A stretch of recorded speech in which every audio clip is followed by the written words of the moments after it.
for Section 4, Chapter 5 in geometry, and your objectives are basically we're going to start using some new rules for rectangles and rhombuses.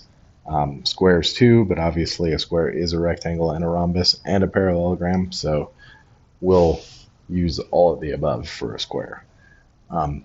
So the first things are these definitions. We actually had these before, but we're going to fill in some blanks. A parallelogram with 4 congruent angles is a rectangle. So before we would have just said quadrilateral, but now we know that a rectangle is a parallelogram, so we're going to use that. Because again, all parallelogram things will apply to a rectangle, but we'll get a few extra things out of it that we can do. A rhombus is a parallelogram with 4 congruent sides. And you guessed it, a square is a parallelogram with 4 congruent sides and angles. Right? So we're going to add some new theorems so we can do some different things. The first one here is that diagonals of a rectangle are congruent. So when I have that rectangle drawn here, and I'm thinking about my diagonals that connect the corners, those two diagonals would be of equal length, right? So that'll be useful in a lot of different ways. Essentially, since they still bisect each other, then all of these pieces, are congruent to each other. So you have 4 isosceles triangles inside of that rectangle at this point. So once you add your diagonals, you can do that.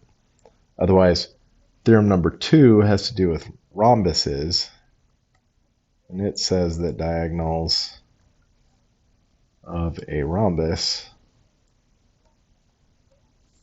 are perpendicular. So if I have a rhombus drawn in here,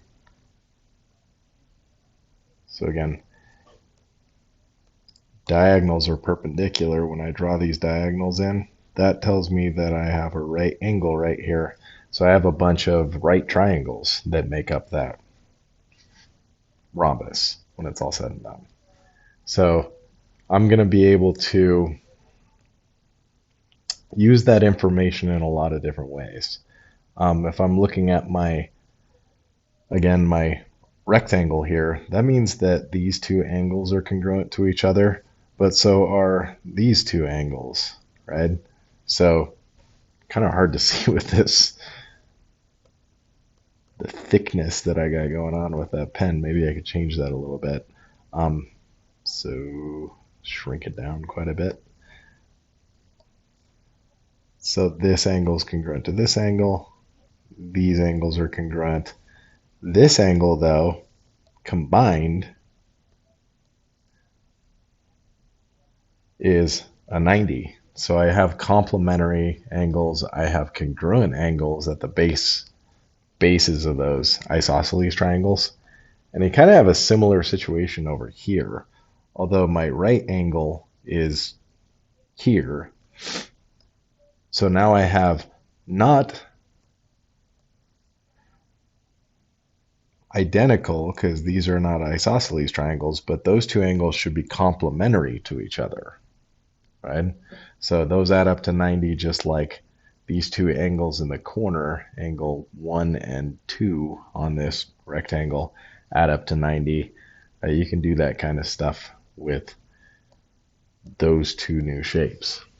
So then finally we're going to add in diagonals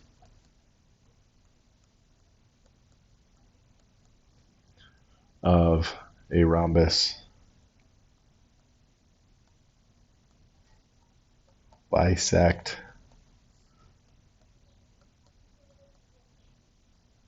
vertex angles. So that means, again, zooming in on my picture here, that these 2 angles are actually going to be congruent to each other, and these two angles would be congruent to each other. So I have all these different relationships that I can use, right?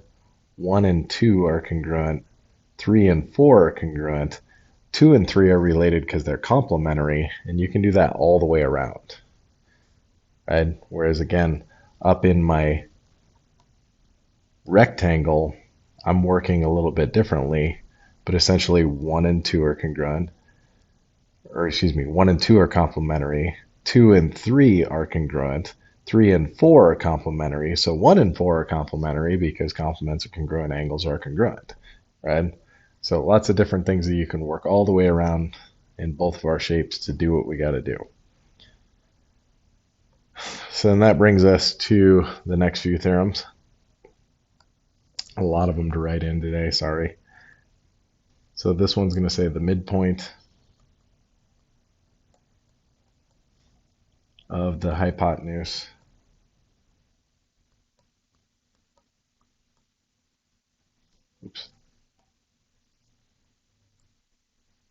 of a right triangle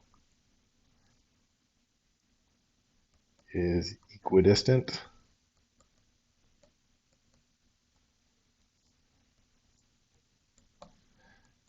to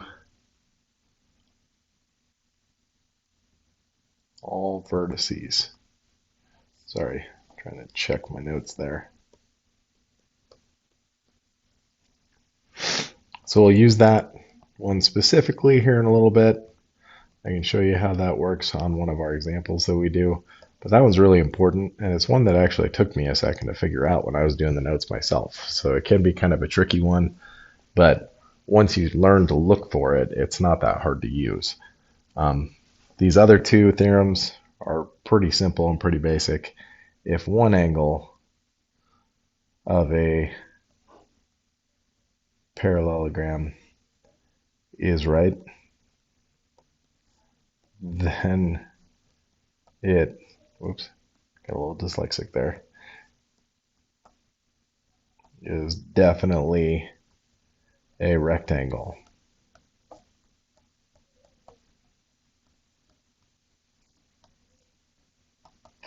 If one's 90, all of them are 90. You know that because opposites are congruent and consecutive angles should be supplementary. So 90 plus 90 is 180. It's going to be 90 all the way around. So then we go to our last one here. If two consecutive sides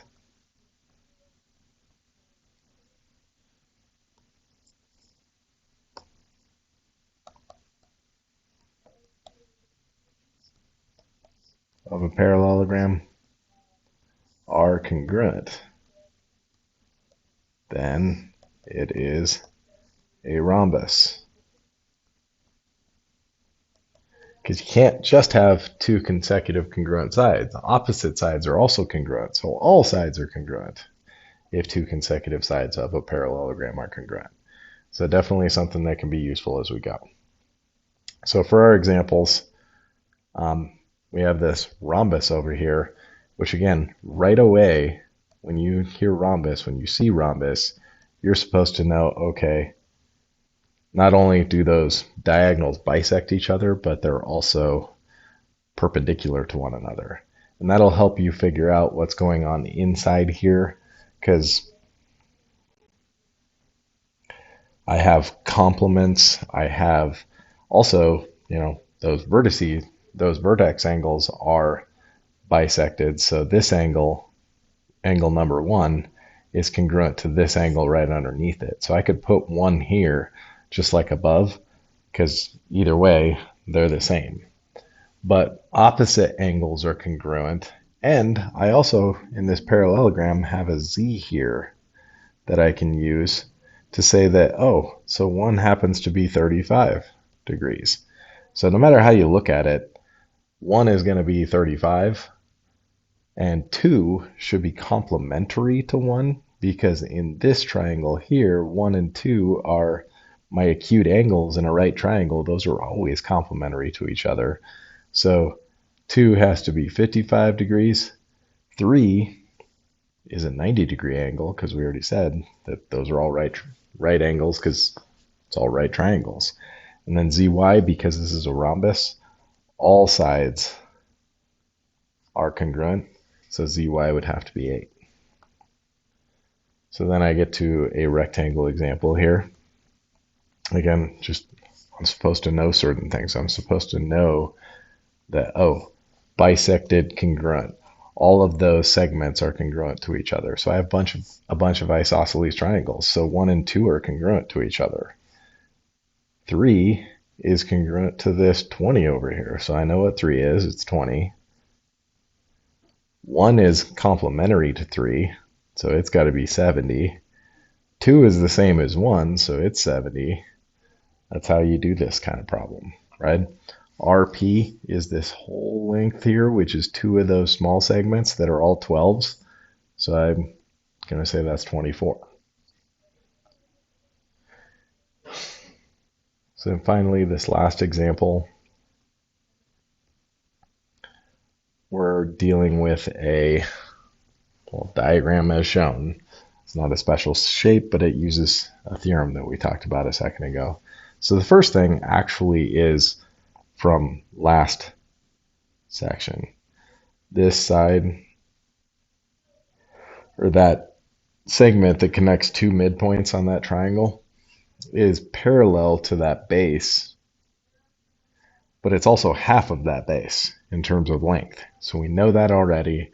So 8 plus 14 is a 22. Divide that by 2, that would give me my MN. But then when I'm dealing with AB, it's a different concept. AB, this side is part of this triangle that happens to be a right triangle. And what I'm going to do here is I'm going to recognize my midpoint, and this median connecting that 90-degree angle, that vertex, to the midpoint should be equidistant from all vertices, meaning this side, this side, this side, they're all congruent. So that's where I'm using this theorem over here, right? Midpoint of a hypotenuse of a right triangle is equidistant to all vertices. So since I know that M is a midpoint of AB, then I know that it's equidistant from A, B, and Y. So AB is actually 2 of those congruent segments, so it's going to be 14. AC, I'm going to do pretty much the same thing, just on this opposite side. So I know that N is a midpoint because of these congruent segments. So that means that this median is congruent to those two segments. And I already know that median is 9, so these two segments are 9, and the total is 18. So again, just kind of how you work it out when it's all said and done. So then I'm going to do MNY. That's going to be my 11 from before, plus 9 plus 7, so that's going to be 27. And then if I take 14, 18, and 22 and add them all up, that'll give me my ABC value, which is going to be a 54. So again, have to use that new theorem, right? This is where it comes in handy. So if you have midpoints of the hypotenuse of a right triangle, you have one of these situations. Essentially that N, right? I was talking to your classmates in class. This point here is my circumcenter. So if I started my compass there, I could hit all points of this triangle with the circle that I make around, which it's hard to make a circle, right? When you don't have your compass, but that's what we're talking about, right? If I started my compass in the middle, I'd hit all points. All right.